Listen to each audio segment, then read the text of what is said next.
பிப்ரவரி 2, 2026 தொடர்ச்சியாக 9வது முறை மத்திய பட்ஜெட்டை தாக்கல் செய்த நிதியமைச்சர் நிர்மலா சீதாராமன் அவர்கள். ஃபஸ்ட்டு பார்த்திங்கன்னா, தனிநபர் வருமான வரியில் மாற்றம் இல்லை. போன வருஷம் எந்த வரி இருக்கோ அதே தான் இந்த வருஷம் ஃபாலோ பண்ணுறாங்க. 9வது முறை வந்து பிப்ரவரி 1, 2026 தாக்கல் பண்ணியிருக்காங்க நிதியமைச்சர். புற்றுநோய் மருந்துகளுக்கு வரி விலக்கு, அகழ்வாய் வளர்ச்சி தளங்கள் மேம்பாடு, மாவட்டத்துக்கு மகளிர் விடுதி, பொதிகை மலையில் ட்ரெக்கிங்.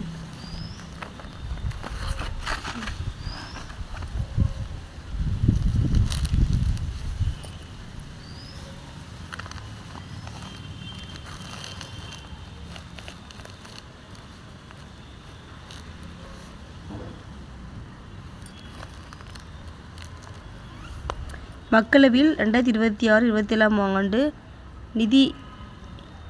நிதி ஆண்டுக்கான மத்திய பட்ஜெட்டை நிதியமைச்சர் நிர்மலா சீதாராமன் நேற்று பிப்ரவரி 1 தாக்கல் பண்ணியிருக்காங்க. இதை தொடர்ந்து 9வது முறையாக அவர் தாக்கல் செய்துள்ள மத்திய பட்ஜெட்டு இந்த 2026-27 மொத்தமாக அவர் வந்து 85 நிமிடம் பட்ஜெட் உரை பண்ணியிருக்காங்க. அந்த பட்ஜெட் உரையில் முக்கிய அம்சங்கள் என்னென்னா, மத்திய பட்ஜெட்டில் தனிநபர் வருமான வரி விலக்கு உச்சவரம்பில் எந்தவித மாற்றமும் செய்யப்படவில்லை. கடந்த 2024-25 மத்திய பட்ஜெட்டு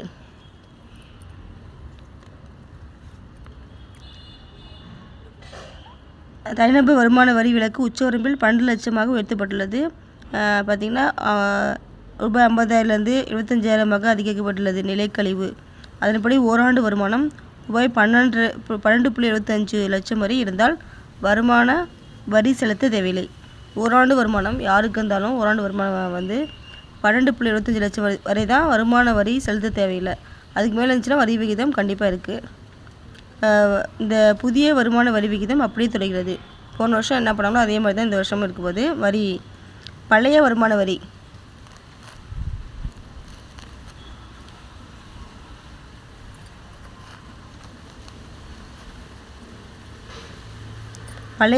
வரி விகிதத்தில் ரூபாய் 2.50 லட்சம் வரை வரி கிடையாது. 2.50 லட்சம் வரை வரி கிடையாது. சில வரி சலுகைகள் மூலம் பழைய வரி விகிதத்தில் 5 லட்சம் வரையிலான வருமானத்துக்கு வரி செலுத்த தேவையில்லை. 5 லட்சம் வரை வருமானம் இருந்துச்சுன்னா வரி செலுத்த தேவையில்லை. அந்த பழைய வருமான வரி விகிதமும் அப்படியே தொடர்கிறது. அந்த பழைய வருமான வரி விகிதமும் இந்த வருஷமும் அப்படியே தொடருது. 2026 ஆண்டுக்கான பட்ஜெட்டில் இந்த வருமான வரி சட்டம் ரொம்ப இம்பார்ட்டன்ட். வருமான வரி சட்டம் 1961.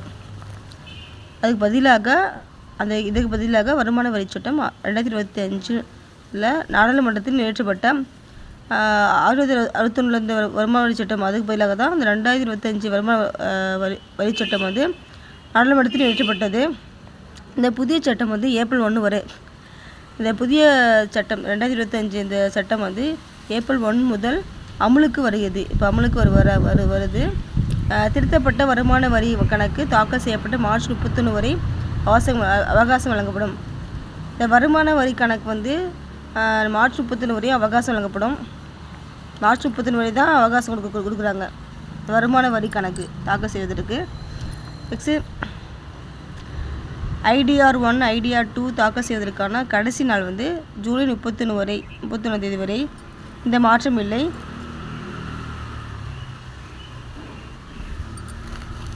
இங்கே என்ன பண்ணாங்கன்னா எங்கே பண்ணாங்கன்னா நாடாளுமன்றத்தில் பட்ஜெட் உரை வந்து நாடாளுமன்றத்தில் தான் தாக்கல் பண்ணியிருக்காங்க நிதியமைச்சர் நிர்மலா சீதாராமன் அவர்கள்.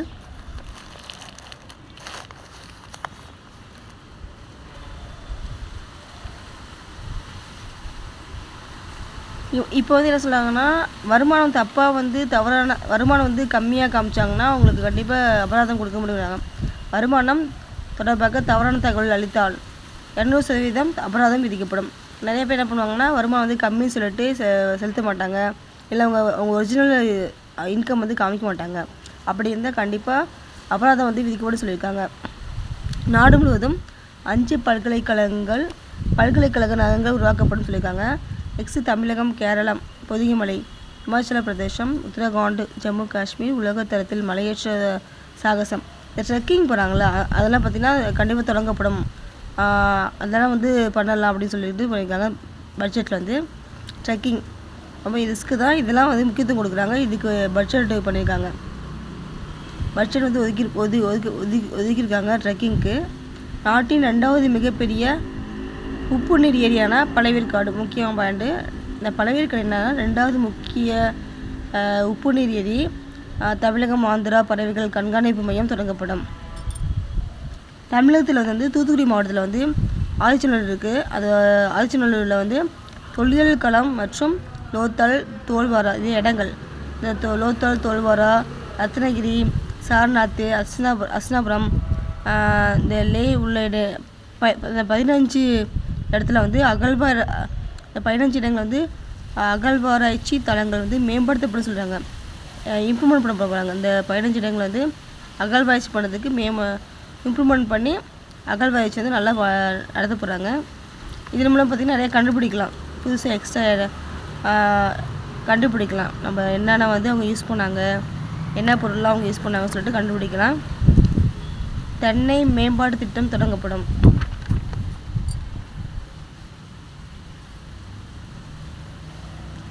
மகளிர் சுய உதவி குழுக்களை சேர்ந்த சுயதொழில் முனைவோருக்கான சிறப்பு அங்காடிகள் உருவாக்கப்படும்.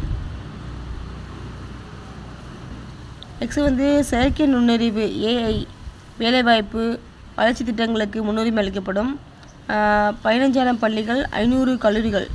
இதில் வந்து அந்த 15,000 பள்ளிகளிலையும் 500 கல்லூரிகளிலும் பார்த்திங்கன்னா அனிமேஷன் ஆய்வகங்கள் வந்து அமைக்கப்பட உள்ளது சொல்கிறாங்க. புற்றுநோய் மருந்துகள்.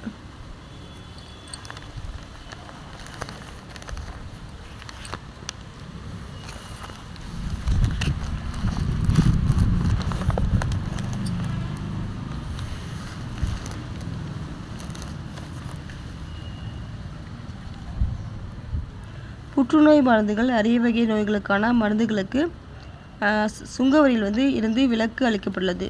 இந்த மருந்துகளுக்கெல்லாம் வந்து விலக்கு இல்லை. விலக்கு அளிக்கப்படுறதுனா வரி இல்லை.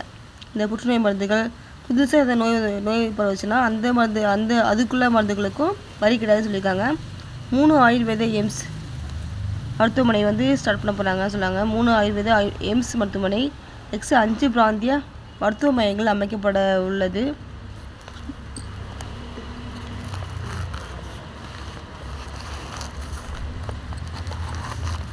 $10,000 கோடி முதலீட்டிலான பயோஃபார்மா சக்தி திட்டத்தால் மருந்து உற்பத்தி அதிகரிக்குங்கிறாங்க. இந்த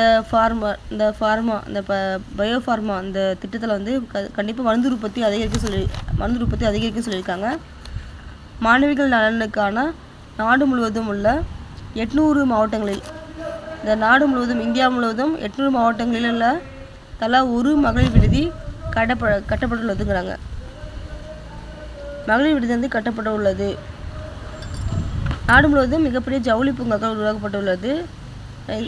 SIM 2.0 திட்டம் மூலம் செமிகண்டக்டர் வந்து உற்பத்தி பண்ண போகிறாங்க. செமிகண்டக்டர் உற்பத்தி வந்து அதிகரிக்குன்னு சொல்கிறாங்க.